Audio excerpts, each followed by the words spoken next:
Test 2. You'll hear a number of different recordings, and you'll have to answer questions on what you hear. There will be time for you to read the instructions and questions, and you will have a chance to check your work. All the recordings will be played once only. The test is in 4 sections. Write all your answers in the listening question booklet. At the end of the test, you will be given 10 minutes to transfer your answers to an answer sheet. Now turn to Section 1.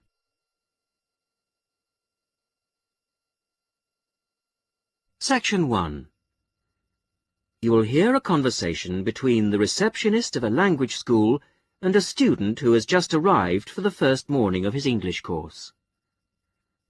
First, you have some time to look at questions 1 to 5.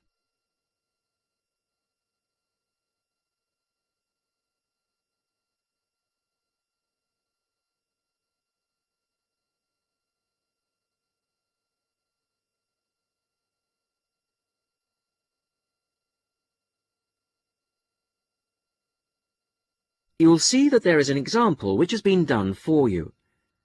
On this occasion only, the conversation relating to this will be played first. Sorry to keep you waiting. Well, firstly, let me give you this booklet. It tells you a bit more about the school, the courses and the social activities we offer. Now, on the first page, there's an outline of this morning's activities. There, you see. The programme starts at 10 o'clock. Try not to be late, as it's a very full day. The programme begins at 10 o'clock, so 10 o'clock has been written against the answer. Now we shall begin. You should answer the questions as you listen, because you will not hear the recording a second time. Listen carefully to the first part of the conversation and answer questions 1 to 5. Sorry to keep you waiting. Well, firstly, let me give you this booklet. It tells you a bit more about the school, the courses and the social activities we offer. Now, on the first page, there's an outline of this morning's activities. There, you see. The programme starts at 10 o'clock. Try not to be late, as it's a very full day. At 10 o'clock, all the new students will gather in the main hall to meet the principal and the rest of the staff. In fact, you spend most of the morning in the main hall. Where's that? I'll show you in a minute. Just let me quickly run through this morning's events first, and then I'll explain how to get there. Yes, okay. Right, where were we? Yes, so the principal's talk will last about 15 minutes, and then the Director of Studies will talk to you for half an hour about the courses and the different requirements for each. After that, the Student Advisor will tell you about the various services and activities we offer to students. Any questions? So, all of this is in the main hall? That's right. And then you'll go next door to classroom 5 at 11 o'clock. What happens there? You'll have a test. Test? I don't like the sound of that. What sort of test? Oh, it's nothing to worry about. It's just a placement test to help us find your level of English so that we can put you in the right class. It won't last long. You now have some time to read questions 6 to 10.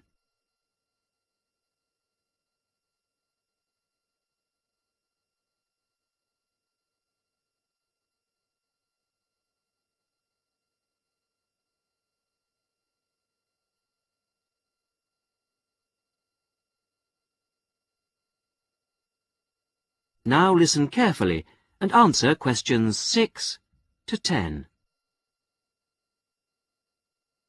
But how do I find the main hall? Right. If you look on the back of the booklet I gave you, you'll see a map of the school. Let me show you. Look, you came in through the main entrance here, and now we're here at reception. Now, to get to the main hall, you walk on to the end of this corridor in front of you, and then you turn left. Walk along past the language laboratory and then past the library, which is next to the language lab on the same side, and facing you is the main hall at the end of the corridor. You can't miss it. So it's next to the library, in fact. Yes, that's right. I should be able to find that. And do you have a computer laboratory? Yes, we do. Could you tell me where that is? Certainly, yes. You go down to the end of this corridor again, but this time don't turn left, turn right away from the main hall. The computer lab is immediately on your right, OK? Mm-hmm. And where's the staff room in case I need to find a teacher at some stage? The staff room is near the main entrance, on the left over there, just opposite the reception desk. In a day or two, I'm sure you'll find your way around very easily. Oh, one last thing. Is there a student common room? Oh, yes, I forgot to mention that. It's this area here, very close to where we are now, to the right of the reception desk as you come in the main entrance. There's tea and coffee facilities there. Great. Thank you very much. You're welcome. That is the end of section 1. You will now have half a minute to check your answers.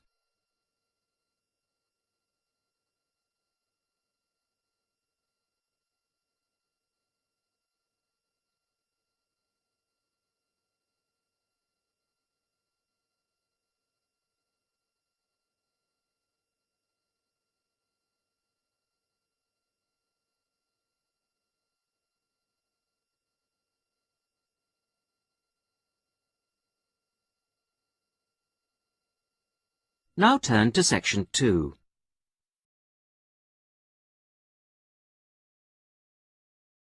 Section 2. You will hear a talk given to new students about a university advisory service. First, you have some time to look at questions 11 to 15.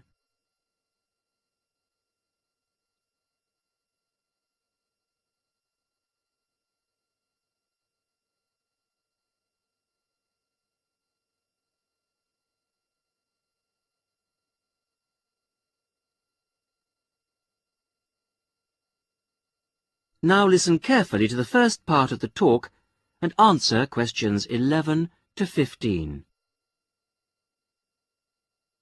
Hello, everybody, and welcome to this informal meeting about the University Helpline. The helpline was set up 10 years ago by the Students' Union, and it aims to provide new students to the university with a service that they can use if they need information about practical areas of student life that they're unfamiliar with. Let me give you some examples of the type of help we can offer. We can provide information on financial matters. For example, you may feel that your grant is insufficient to see you through college life, or you may have some queries regarding the fees you're paying if you're an overseas student.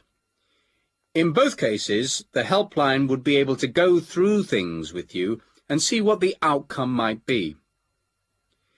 Another area we can help with is what we generally term the domestic area, things such as childcare and the availability of nursery provision, for example, come under this. Then there's academic issues that may arise while you're in the early stages of your course that you may not know what to do about.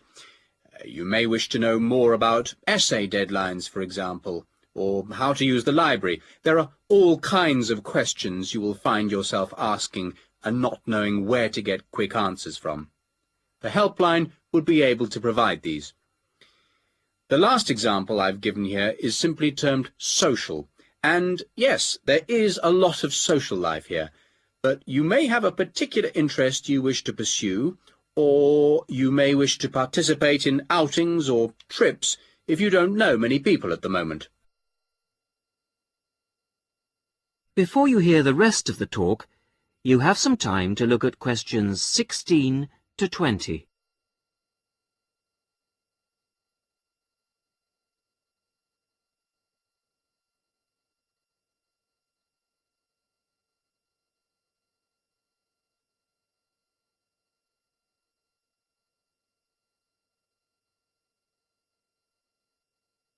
Now listen and answer questions 16 to 20. Let me give you some details so that you know where to go and who to see if you want to pay us a visit. Generally, you'll see our helpline officer, Jackie Kouachi. That's Kouachi. Jackie is a full-time employee of the Student Union, and she works in the Student Welfare Office. That's the office that deals with all matters related to student welfare, and it's located at 13 Marshall Road. I have some maps here for those of you who haven't been there yet. If you wish to ring the office, the number is 326-9940. That's 326-9940. The office is open between 9:30 and 6 o'clock on weekdays, and from 10 to 4 on Saturdays. And there'll be somebody there, usually Jackie or myself, between those times.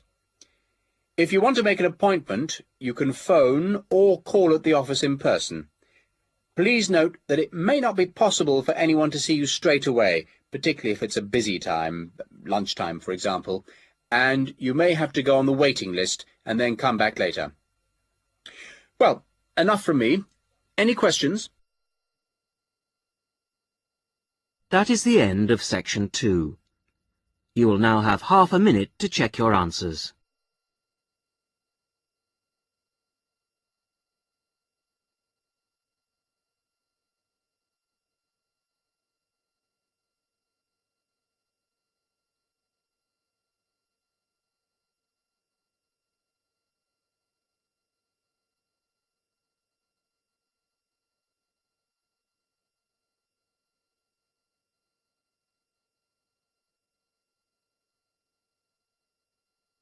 Now turn to section 3.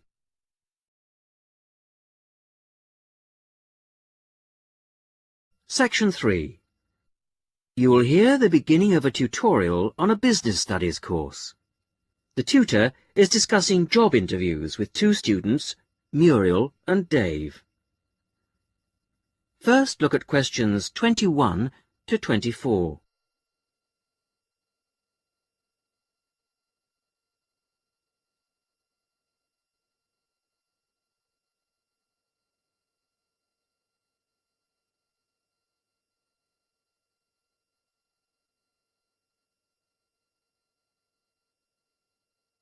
Now listen carefully and answer questions 21 to 24. Good morning. Good morning. Morning. So, we've looked at various aspects of staff selection this term, and I think by now you should be beginning to see how much more there is to it than just putting applicants through a short interview or asking the right questions. Yeah. So, I think you should be ready for today's tutorial on matching the person to the job. We're going to talk today about the importance of choosing that all-round right person. Right, so we have to put ourselves into the role of the manager or supervisor. Yes, and then we're going to imagine how different applicants would fit into the team or group they have to work with. We'll look at some examples later. It's just theoretical at the moment. Yes. The point is, you can select someone, even a friend, who has all the right qualifications, degrees, certificates, whatever. You can also check that they have a lot of experience, that they've done the sort of tasks that you want them to do in your office already, in a similar environment. But if they start work, and you realise that they just don't get along with everybody else, that, say, they've got sharply contrasting views on how something will work, well, with the best will in the world, you may be backing a loser. Wouldn't it be just a question of company training, though? Not always, particularly in a team situation. And I think it's important to think in terms of that type of working environment. People have to have faith in each other's ability to carry out the task their boss has set them. They have to trust that everyone will do their part of the job. And you can't necessarily train people for this. But it's like trying to find out what someone's personality is like in a job interview. I mean, you just can't do that. Even if you try, you won't find out what they're really like until they actually start work. Well, in most interviews, you usually ask candidates questions about their hobbies and what they like doing in their spare time, that sort of thing. So, employers are already involved in the practice of, well, doing part of the task. But it doesn't tell you anything. It doesn't tell you if they're easygoing or hate smokers or whatever. Well, arguably, it does give you a bit of information about an applicant's character. Now look at questions 25 to 30.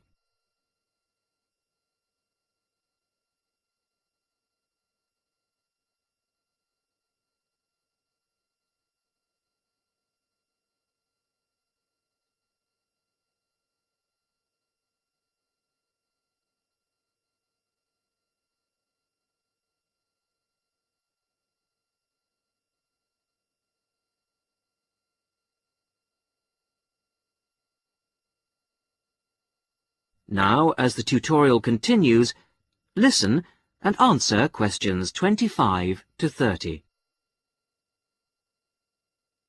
Well, arguably, it does give you a bit of information about an applicant's character, but also, more and more employers around the world are making use of what are called personality questionnaires to help them select new staff. And What's it called?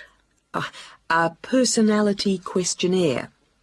They have to be filled out by the candidates sometime during the selection procedure, often just before an interview. The idea is actually quite old. Apparently they were used by the ancient Chinese for picking out clerks and civil servants, and then later they were used by the military to put people in appropriate areas of work. They've gained a lot of ground since then, and there are about 80,000 different tests available now, and almost 2/3 of the large employers use them. Which makes you think that there must be something in them. That's right.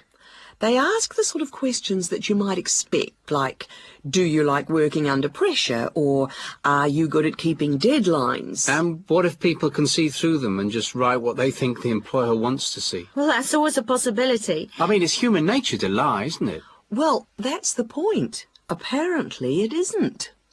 These tests are compiled by experts, and they believe that the answers can provide a few simple indicators as to roughly the type of person that you are, that people will generally be truthful in that situation. And then you can go some way towards finding out whether someone's, say, forward-looking, a go-ahead type of person, or resistant to change. Yes, and there are all kinds of other methods which can be...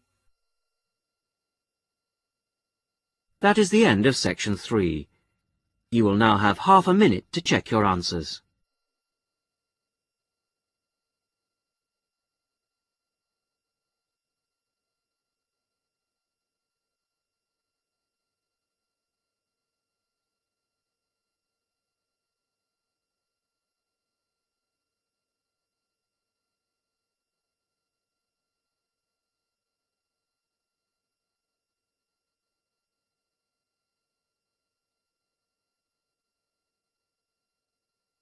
Now turn to section 4.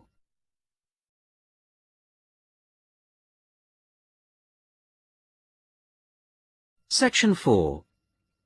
You are going to hear a talk given by a student to a tutor and a group of fellow students in a seminar.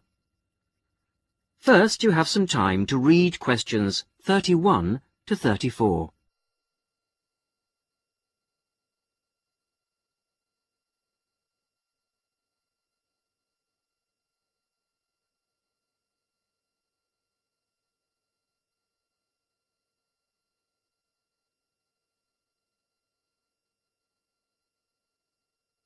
Now, as you listen to the beginning of the talk, answer questions 31 to 34. Right. Are we all here? Okay. As you know, today Vivian is going to do a presentation on the hat-making project she did with her class during her last teaching practice. So, over to you, Vivian. Thanks. Mr. Yardley has asked me to describe to you the project I did as a student teacher at a secondary school in London. I was at this school for 6 weeks, and I taught a variety of subjects to a class of 14-year-old pupils. The project I chose to do was a hat-making project, and I think this project could easily be adapted to suit any age. So, to explain the project. After we'd done the research, we went back to the classroom to make 2 basic hat shapes using rolls of old wallpaper. We each made, first of all, a conical hat by, well, if I show you now, cutting out a circle and then making one cut up to the centre and then, overlapping the cut like this. A conical hat that sits on your head. The other hat we made was a little more complicated. First of all, we cut out a circle again, like this. Then you need a long piece with flaps on it. I've already made that bit, which I have here.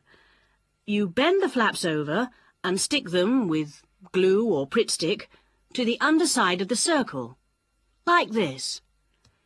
Again, I've prepared this so that I don't get glue everywhere. The pupils do, of course, so you need plenty of covers for the table.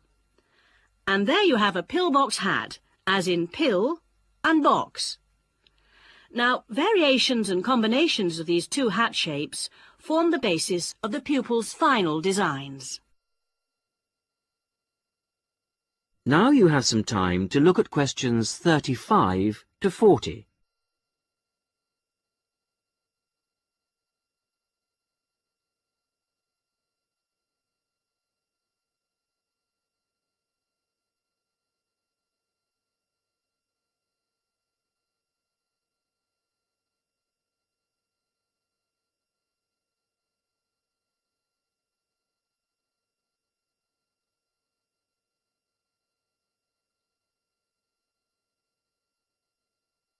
Now listen and answer questions 35 to 40.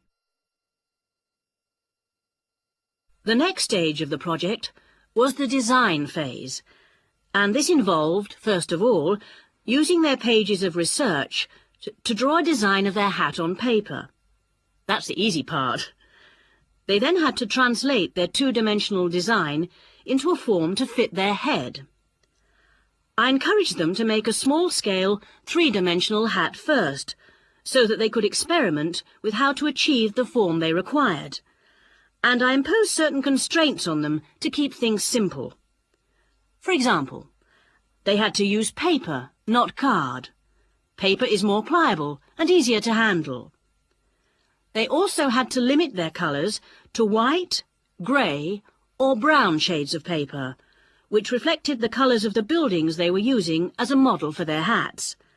And they had to make sure their glue didn't show. Well, it was very enjoyable. And just to give you an idea of what they produced, I brought along 3 hats to show you. This one here is based on a circular stairway in an old building in London. It uses 3 pillbox hats, one on top of the other. This was designed by Teresa. Here's another one that has a simple strip going round the base of the hat, but has then gone on to add strips of paper that come out from the base and that meet at the top of the hat, rather like a crown, making a fairly tall hat. This was made by Muriel. And lastly, there's a combination of the pillbox or single strip around the base and then the conical hat shape on top to form a castle turret. This was made by Fabrice, and there are many more that I could have brought. Thank you, Vivian. That was most interesting. Now, what we can learn from this is that... That is the end of section 4. You will now have half a minute to check your answers.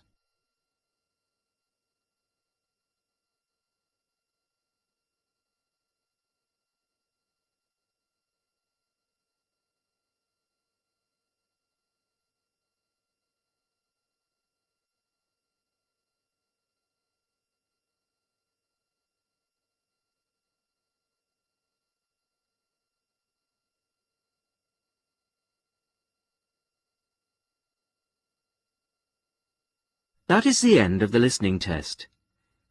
In the Ielts test, you would now have 10 minutes to transfer your answers to the listening answer sheet.